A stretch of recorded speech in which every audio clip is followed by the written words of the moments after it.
What a start. I hit some buttons I didn't mean to. All right, can I see a thumbs up if my screen is showing and you can hear me? You would think after multiple times doing this, I'd have it worked out. Anyways, okay. Okay, so I think I'm the first guest speaker. I'm super excited to do this and talk about spatial data science and my website, NC COVID-19. And thank you so much for showing up this morning. I'm really excited to talk about this. So one of the first things I often talk about in presentations is people aren't used to like seeing a geographer. Like what is this person studying geography doing here? And a big question, this is about COVID-19 is, a geographer studying health, and people actually ask me that all the time. I have a interview scheduled for later this afternoon, and that was one of the initial questions they asked me about. So health geography is a subdiscipline of geography. It's actually a long time subdiscipline. And the people that do health geography, we focus on population health, and we try to understand how geographic variations or variations from place to place or region to region, how that can help us understand health and health care and just health related phenomena in general. So I often think about how do exposures or behaviors or outcomes or risk, how does that vary from place to place? And people have been doing this in geography for a long time.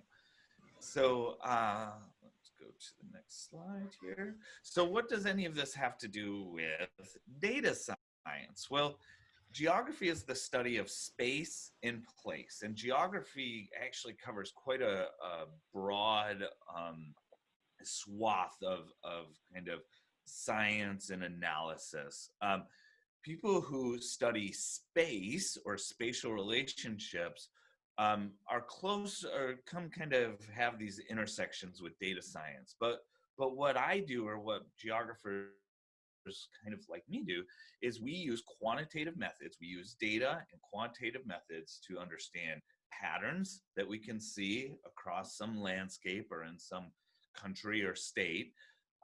We analyze processes that generate those patterns, and we also analyze relationships among different things. And often it is over space or across space that we're doing this analysis on.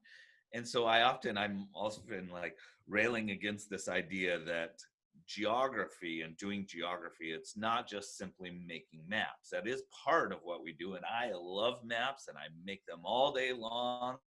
And I use maps constantly, but there's a lot more to it. Now, hopefully I can walk you through a little bit of that at the beginning of this presentation. And the big thing that like I'm going to talk about today with my NC COVID work is basically providing support for decision makers and using these quantitative methods and data to do that. So again, so often tables is what we think of as data, right? Like a data table, there's all this information. Looking at tables is not that fun. We can't get a lot of understanding about the world just by staring at this table, right? So we often do things like we make graphs and charts, right? You can see I have like a density plot here and some box and whiskers plots down here. And, I fit some lines through these points here, and that's all real interesting.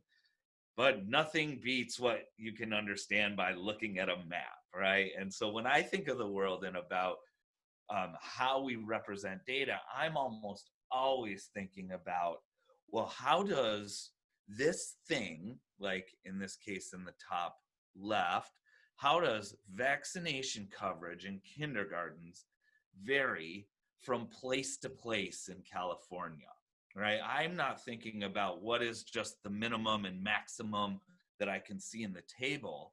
I want to be able to map that and visualize it on the screen here, and then do analysis and try to understand why is vaccination coverage so low here and so high here.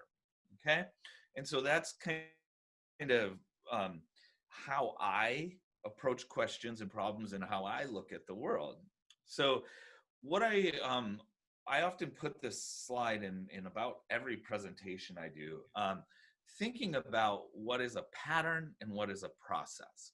So pattern, a spatial pattern or a geographic pattern, that's what we see in maps, and that's one of the you know uh, benefits of mapping something is that we can see how a pattern plays out from place to place and how something varies. But that pattern is generally what a result of what we in geography called spatial or geographic process, right? So we map these patterns to kind of observe or describe this phenomenon that we're looking at, but we use quantitative models to try to understand or explain the processes or the relationships that happened that led to that pattern we're seeing. And so a lot of people think that kind of the map is the answer to many questions. But for me, the map is what kind of brings up the questions. And then my question is to understand what happened in the world to result in that map. So the map is like the outcome, right? But it's not the actual end all of our analysis. It's just what we're looking at. We're trying to understand what actually happened in the real world to create that. So the course you're in is data science for COVID-19, and I teach a course called Introduction to Spatial Data Science. And you'll learn that basically spatial data science is data science, but spatial data is special.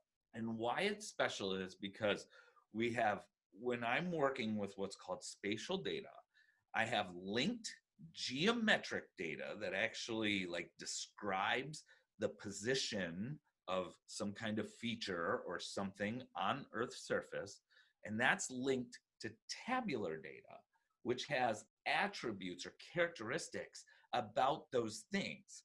Okay, so we have information in our data that's about both their position on the landscape and attributes. Now, what's important to understand is that when I say geometric data, this is different than adding just a location name or coordinate values. So you'll see a lot of data tables that have something like the county name and then values by county. That's not quite spatial data. It can be made to spatial data, but geometric data are actually when you have a file or a layer of information that has the coordinates that you can actually see where the county is on the where the country is on the earth. Okay. Now, I like to say that almost all people doing any kind of data science are spatial data sciences, because I think almost all data have some spatial component. It's just not explicit, and it's often not the focus of the analysis. But in the end, all data that we collect came from somewhere, right? And that thing is somewhere on the planet. And so I often think that all data is spatial. But anyway, so we can use the spatial data. We can integrate this in what's called a geographic information system. And that allows us to do both spatial analysis of the positions as well as statistical analysis using the attributes of the data. And then when we really get good at it, we can do spatial and statistical analysis combined. So a geographic information system, what is that? We can break it down into geographic information and information systems, all right? So our information that we work with in the GIS is what these are called, is information or data about places, objects, events, just anything on Earth and the relationships between them. And then the information system is the hardware, software, people needed to collect these data, manage it, analyze it, report it for this purpose of decision making and scientific investigation. All right. So a GIS is kind of smashed together of those two things. And we've had GIS in geography for almost 50 years, I would say. Um, and had a lot of time to kind of hone this, okay? So the way that GIS is organized is that we have information about the Earth in data layers, okay? And every layer represents a single theme. So if you look here on the example, I have like vital data, and I would have one layer that is maybe births and how births vary from place to place in your study area. And I have another one, maybe that's a deaths and how that varies, disease demographics. I have data about health service areas, about zip codes and centroids and financial data. Basically, what we do is we have all these layers, and we, in the GIS, because we know where everything's located, we can stack them up and build what is basically like a digital representation of the world. And this allows us to analyze things both within the layers. So we can look at like, if we're thinking about healthcare services like hospitals, we can look at relationships across space among hospitals, but it also, and this is where we get a lot of the power in GIS, we can look at relationships between these layers. And so I can layer in something like hospital data with another layer about like disease in the population. And then I can analyze between those two layers and look at, well, do we have hospitals in the right place to provide services for the population in need? Okay. All right. So some differences between GIS, Geographic Information Science, and what I think of as spatial data science is in the past, GIS has largely been point and click software interface that, you bring up the software, you click menus, you load data. It's often been driven by proprietary software as well. We do a lot of the computing locally, so you download this software and your processor does all of it. The projects are like one-offs. You load your data in, you do the analysis you need to, and then you close that, and then it kind of never gets brought up again. And this, because of this, updating things in a GIS can be slow. Spatial data science, on the other hand, is often code-based, and we're working with open source code. I use R. I'll show you all that, or talk about that real quickly. I'm more and more moving my analysis to cloud computing platforms when possible, just because I'm tackling a lot bigger problems, as well as cloud data storage, not having to download everything onto my local computer, but being able to grab data from the web when I need it. Writing my, or developing workflows in spatial data science where we're using like reusable functions, where you write a function once and then use it for 10 or 12 or 100 projects afterwards. And this allows us to perform like quick updates, okay? So my website, which is NC COVID-19, is just COVID-related information for North Carolina. It was born out of frustration. I like talking about this in that I was a little bit, when everything was happening in February and March, I was a little frustrated about some scientist colleagues that were focusing on COVID-related grants and publications, which is a slow process, rather than kind of quickly providing the public with information, public and with like government, that I think would be useful in developing like responses to COVID. So I was a little bit kind of put off by what was going on. I was also thought that NCDHHS is largely providing non-valuable information, things like just lab confirmed COVID cases for the state, overall case maps by zip code or county. And my biggest complaint with these is neither of those information really tell us anything at all about your current risk of contracting SARS-CoV-2 or developing COVID-19. So I basically got upset with what I found on the web and said, I'll make something instead then. So I wanted to create this website that provided some kind of value added information using publicly available data, provide the information in an easy to digest manner, and thinking that I could provide more useful or usable information than what I was finding out there. And then also, and this was a big part, was create something, the models and the site, that could be updated daily without too much work. I'm a pretty busy human being, and so I don't have a lot of time to do this every day. So I actually tried building all of my site and all of the workflows such that I could do it quickly every day, update it every day. So what I did was I set this up such that all the processing is done in R. The whole website is constructed using R Markdown. A huge benefit of doing this for me in R and R Markdown is I can generate all my maps and plots using R code that I kind of previously have developed for mapping and for doing data analysis.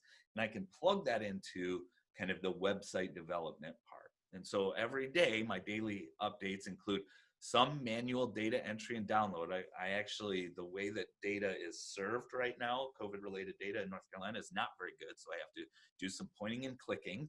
And then I run 8 different scripts that go pretty quickly, 5 for the spatial data processing, 3 for the disease models. And then I regenerate the entire site once that's done with one command, and then I upload the new files. So I've got it down. It takes me about half an hour a day to do all the site updates, including all the downloading and kind of getting the scripts going and things. So this is what the site looks like, actually. This is the landing page. One of the things that I was really wanted to kind of focus on was this number of people actively infected. I thought that this was missing in a lot of information I saw, and that provides, I think, people with a better understanding of the scale of COVID in North Carolina, rather than just seeing that, oh, there was 1,700 new lab confirmed cases today. This is a model estimate of how many people I actually think have SARS-CoV-2 are infected right now. And then I also have broken down here how many I believe are actively infected and infectious. And again, this is like a difference in magnitude when all you see is like the daily counts of about 1,000, 1,500 or 2,000. And I was able to model some of this using an SCIR model. But I basically broke this down. I went past what I wanted. I wanted only 10 pieces of information in this table right here on the front page. And I got it, I got to 18 still. So, but still, I think it's a pretty useful table. It's not too much information. And then I just have this really simple graphic here at the bottom showing number of people infected. One of the other things that I really was excited about doing was being able to show people how my models updated and how my predictions or projections changed as I added more data to it. And so I'm just showing you slides of this. The whole site's interactive, but I just want to show you guys some snapshots of it. But what this page does is all these like traces you see are my prior estimates since starting in way back in like, oh boy, end of June. And you can see like how my estimates used to think we were headed that way. And then as we got more data, you could see them change. You can see a lot of estimates were here once we kind of hit this inflection point, right? But this was important. And this graphic allows you to like drop down the menu and see kind of what the estimate was given the data at that time on that date. I thought that was kind of a cool way to show this. I also created this timeline, and people talk about this all the time to me as something highly useful for kind of understanding the pandemic in North Carolina. And what I've done is I've worked with a PhD student to just try to find things that we think are important for transmission in the state and then display it in a way. I mean, there is a lot of information here, but I think it's pretty parsable for kind of anyone to see kind of what's happened over time in North Carolina, and kind of you're able to maybe see what kind of effects that might have had, because I've got the daily cases plotted down here.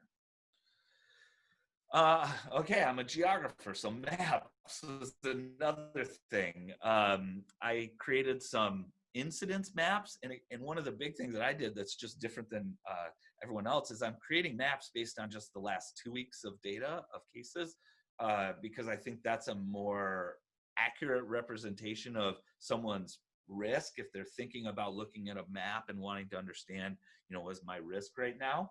I created them, at a school district level, because I thought that might be useful for school districts thinking about reopening or how they want to approach this semester.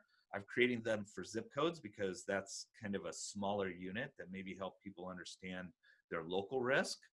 I also created these trend maps by zip code, which a lot of people really have been liking, I think, that allows you to actually see where cases are increasing quickly, moderately, or no trend or decreasing. And I added the ability to interact with these. So you can click on a zip code and it shows the time series of what's happening at every place. And you can click around on the map. And then there's also the summation of the number of zip codes in these different categories over time since I started updating this. And you can see we've had in North Carolina, we've had increasing cases recently in the last 3 to 4 days. And you can see its effect here on more zip codes being in this moderate and rapid increase and less being in a decrease. And so I think this has been a really useful piece of information. And then I also created another version of this on the site where you can click on any zip code and see since since mid-May, which category they've been in. And I provided in like a calendar style plot for people. So, all right, so parting shot, success. I haven't heard anything from Governor Cooper. I haven't heard from Dr. Mandy Cohen yet, who heads NCDHHS. I would like to, so if you know them or have an inside track, go ahead and let them know. However, I have been on TV quite a few times, on local TV. Here's me on a TV station in Charlotte. This one was Spectrum News. I've actually had a ton of fun doing this and kind of trying to get the information right out to people. And I think it has been successful in that. And so here's another, took a great screenshot of myself on another interview. But thank you for listening, and I want to open it up for any questions you might have.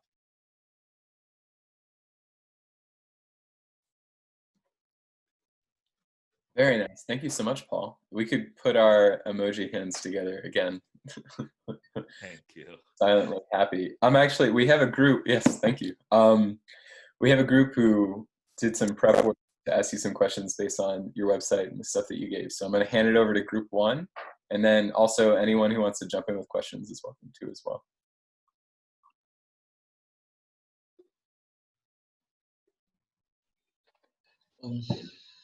Okay, so this question is in reference to your work on COVID-19. So a number of people turn out to be asymptomatic after contracting the virus. So how does this factor affect the rate of transmission, and how do you account for it in your models, given that you don't have sufficient data for it? That is a great question. So I have been trying to, I'm going to go ahead and share my screen again.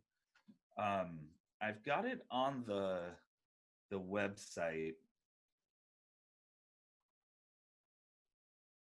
But what I did was when I was initially fitting the models, I included, this question goes to one of the issues I had with all of the information I was finding, was that like there are people out there who are asymptomatic but infectious, can transmit the disease, and so, or the infection, and we just didn't know about this. So what I did was I used an SEIR model, which allows for people in the model at a state level to be exposed and not symptomatic yet, but infectious, okay? And so when I did this, it was actually a model fitting exercise at the beginning. And we knew that, another thing is we knew that we're missing a lot of cases, that the lab confirmed cases, especially when testing was um, wasn't happening or wasn't available to many people, we're missing a lot of cases. So what I did was when I fit my initial SEIR models, I let the number of cases that I think truly exist in the state, I let that, or I let the, I was modeling true cases, but I let basically the proportion that we're capturing in the lab confirmed cases vary over time in my model.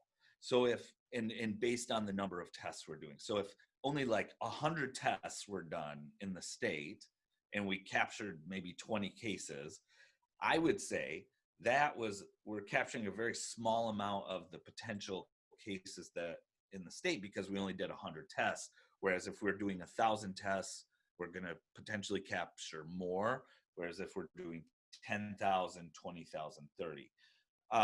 And so I've basically let it vary. Now you can see I did have like parameters that I, tried to solve over here in my model, and that all came from like best estimates that I could find in the literature about how many cases places were capturing based on prevalence surveys, and the estimates of asymptomatic cases.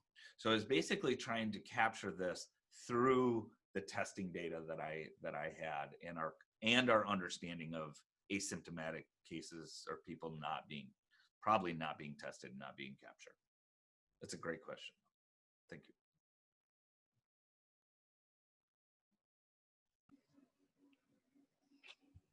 Hi. So I have another question for you. It's actually two questions. That is, has volunteer geographic data from due to study of the spread of COVID-19? And also, what data confidentiality boundaries must be set in order to make people comfortable with sharing their geography reference information? Those are two excellent questions. And the first one I want to, can you repeat that one? Is it about what do I think I'm contributing? Is that? The volunteer geographic data from the general population. Oh, the volunteer geographic data. Okay, so yeah, that is an excellent question as well. So, the data I'm working with here is not volunteered. It's all data that's been provided, data that have been pulled from cell phones, and this is about kind of movement and motion of people. This is an interesting topic because right now we're in a changing world as far as data goes. We're moving from where most of the data that everyone worked with is administrative data collected by governments about people, right? And then like big monolithic data sets that are available. And we're moving to a place where more people are volunteering their information, are sharing information. And so like scientists are working that into their workflows. And I think it's great. I actually I have another page I'm working on right now, which is a Twitter page for NC COVID, which is just about what are people tweeting about, which is also volunteer geographic information.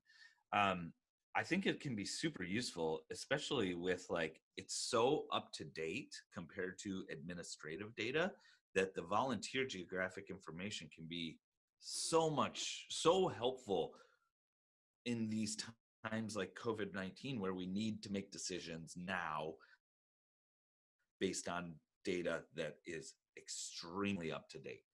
So that part is it's actually been it's been changing the way that geographers and spatial data scientists kind of think about data and analysis. The second part of this is about how comfortable people can be or what we can do. I think that I don't have an answer for that, but I know that people can be a bit wary of who's collecting their data, what is being done with it, what's being made available. I had a colleague at Michigan State University way back years ago who figured out how to get the location data off his iPhone that supposedly wasn't being collected. And he like jailbroke his iPhone and pull it off, and it was basically tracking his every move every time the phone was on, and he plotted that and made like a blog post about it.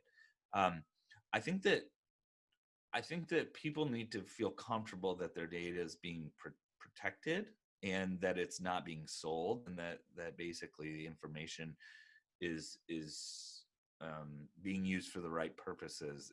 I think we'll have better buy-in when people are more confident in that. But I tell you what, I turn off my location services all the time. As a geographer, I'm not always comfortable with volunteering my information. And I really get freaked out when I like walk into a store like Best Buy, and then all of a sudden my phone buzzes at me and it's like, you have a new email from Best Buy. And I'm like, how did you know I was here right now? So yeah, those are great questions though, because we're kind of in a new paradigm of data analysis right now.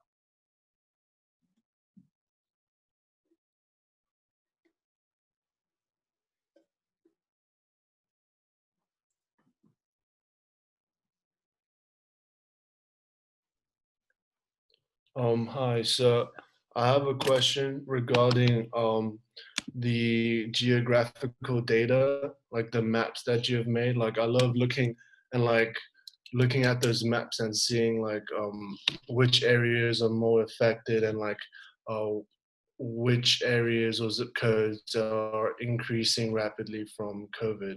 I think it's really interesting.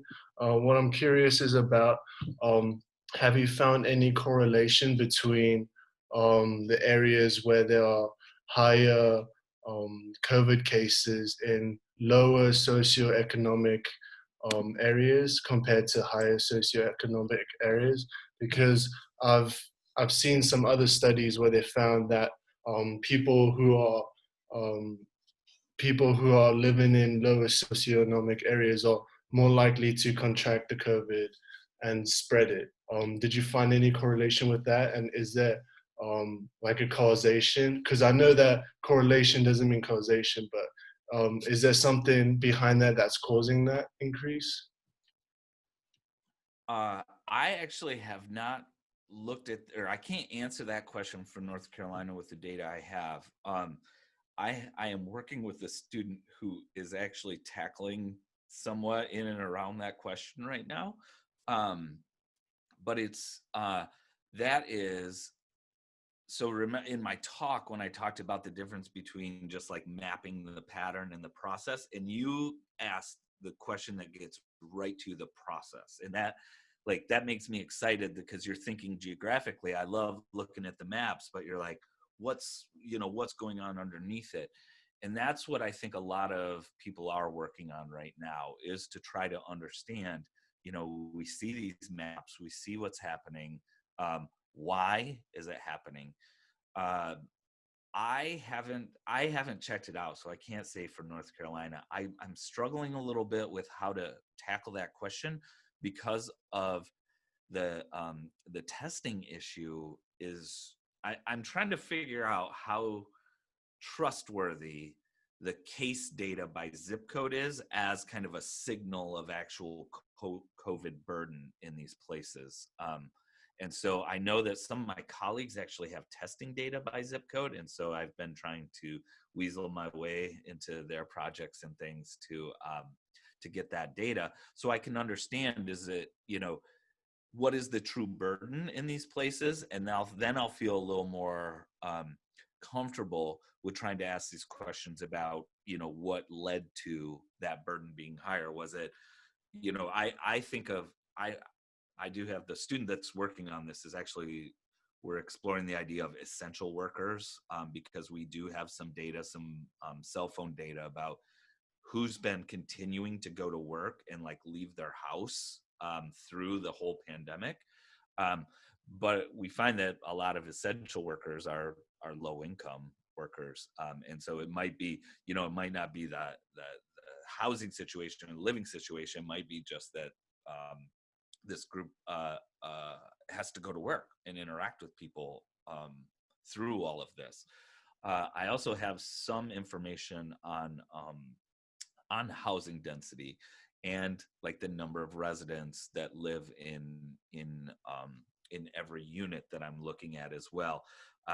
Thinking about this as not so much just more thinking of the disease transmission processes before I go to some of the more socioeconomic or kind of social issues behind it. So, but it's a great, I'm super happy that you asked that question, because that's exactly the type of thing that I'm trying to like pivot a little bit to right now as I have time, you know, with the site and what we're thinking about there. Hi. So you mentioned that crowdsourcing data is a very valuable tool in data science. So my question is, in general, how effective do you think crowdsourcing data is for data modeling? And do you think it would provide an accurate and reliable means of mapping? Yeah, I think it's extremely valuable to use in models, especially given no information. And I have a lot of discussions with my colleagues about this, about like, is it better to use data that we know there may be issues with, like bias, who is actually in the data set, and coverage, like where are we getting data from, you know. But I think that it's better to use more data and kind of go into these analyses with your eyes wide open and say, hey, like a little bit of useful information is better than none. And that's often what we're dealing with, is like, you know, crowdsourced information with its problems versus no information at all. And so so in that case, I love using it. I think that I struggle a little bit with how seriously to use it. I often think crowdsourced information is really used for descriptive analysis. Like I'm thinking about Twitter data is often for me great for descriptive analysis, because it tells me I can make maps about it. I can make word clouds. I can do these things that kind of give people a general representation of what's happening. Would I use Twitter data as an explanatory factor in some model trying to understand COVID spread in North Carolina? Maybe not as like a scientific analysis where I'm trying to like publish a paper or like prove something. That's where it's like, where I start to stop a little bit, is like, it kind of depends on how serious or what the outcome or output, or what I'm trying to do with the model, with what kind of data I'm going to use in it. And so I again, great question. The other one is about mapping, and I love mapping crowdsourced data. The only problem I have with it is you often don't get as much data from places that are less populated.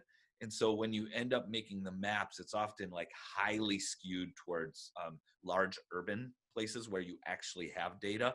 And then the rest of the study area may be just kind of no data or missing. And so sometimes I think it can give a little bit of a false sense of kind of the actual thing you're trying to map when you use crowdsourced data. But I do it all the time. I think it's, again, more some information better than none. So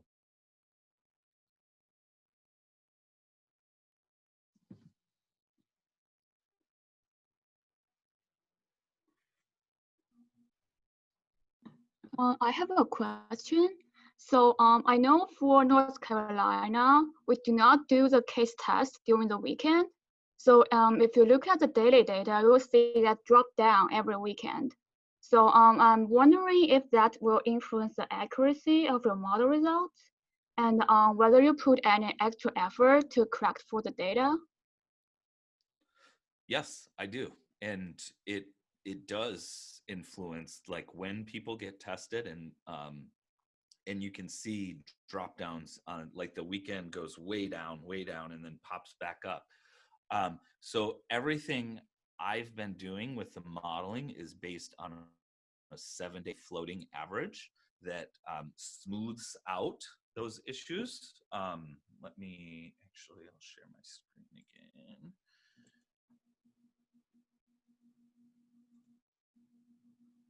So when we look at something like this, the gray bars here are the daily case counts. And I'm not modeling or trying to fit my model to those because there's just so much noise. The black line underneath here is the 7-day floating average. And that's what I actually am fitting my models to, because there's just so much noise in the daily data. And you can see, again, here's my gray, the case counts from every day, and then the dark line here is the 7-day floating average. And I use that actually all over the place, like in the timeline. I also am using things like the floating average, just because there's just so much variability in the daily case counts. So yeah, I actually fit my models to the 7-day moving average and don't try to fit to that really noisy daily data because of things like the weekend and times when just lots of people get tested and the tests all pile in at once. So Yeah. Thank you. thank you. That's a great question. Hi. My question is there any one data tracking method which is especially effective in helping to prevent the transmission of COVID-19? Oh my gosh, I wish I knew the answers to that. I don't think so. Not from a data perspective. I think that,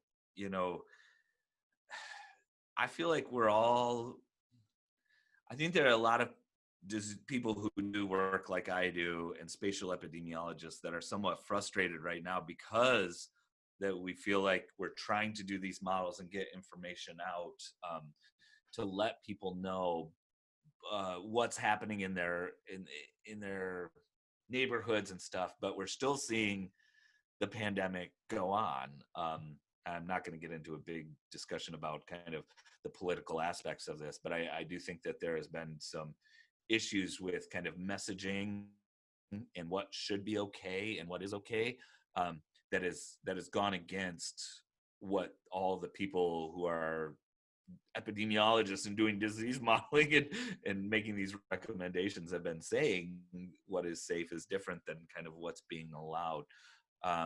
So again, like that, but you asked a question, is like, I created the site because I'm like, I just felt like people, I just couldn't believe that the information that I wanted to know about, which I thought would help people understand their risk, my risk as just a human being, not as a scientist, not as a professor, not just as a person that lives on this earth. I couldn't find it for my state, and it scared me. And I asked my colleagues. I was like, "Are you working on this? No. Are you working on? No. I'm like, no one's working on it. I'm gonna do it. And so this was the first disease model I ever built. I spent a lot of time on it, actually. The mapping part was quite straightforward for me, but the actual SCIR modeling part took a lot of work and spin up. Luckily, I have a lot of friends that do modeling like this that were nice enough to answer questions and help me out. Oh, I love it. Merv, that's a great, yeah. Hi, Dr. Oh. Delamater. Related to what you were just saying, I was wondering what projects you were working on before COVID and what you had to learn in order to make these models. So before COVID, I work on a lot of different projects, but my main research area is vaccines and exemption, and parents that don't vaccinate their children in the US for like regular childhood diseases like measles and whooping cough and chicken pox and those things. I had just this, it was crazy how timing works out sometimes. In March, right before we got shut down, I had just received like a very large research grant. Well, large for me, not for other people, but large for me, from the NIH to actually learn how to do disease modeling and infectious disease modeling, such that kind of my human behavioral type analysis of vaccination and parents that don't vaccinate and how clusters of that form and what are the kind of what are the ramifications of that. I just got this grant to like meld that work with actual disease modeling work.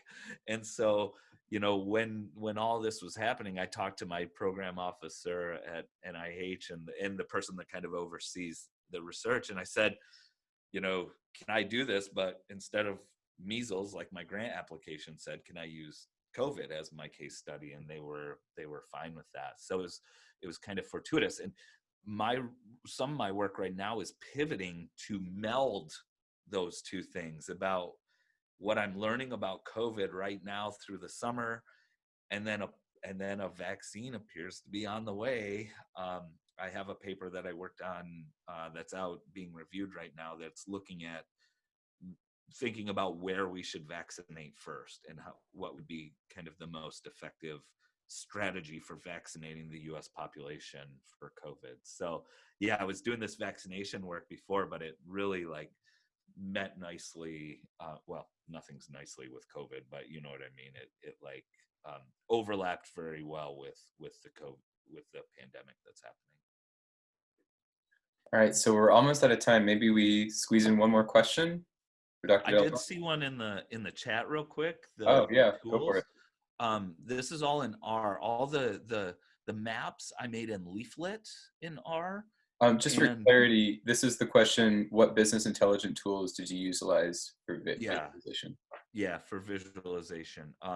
It was Leaflet in R, and then I also used I used Plotly, and that's PLOT_LY. That for R as well to make the interactive graphs and charts. Very nice. Let's thank our speaker again with our emoji claps.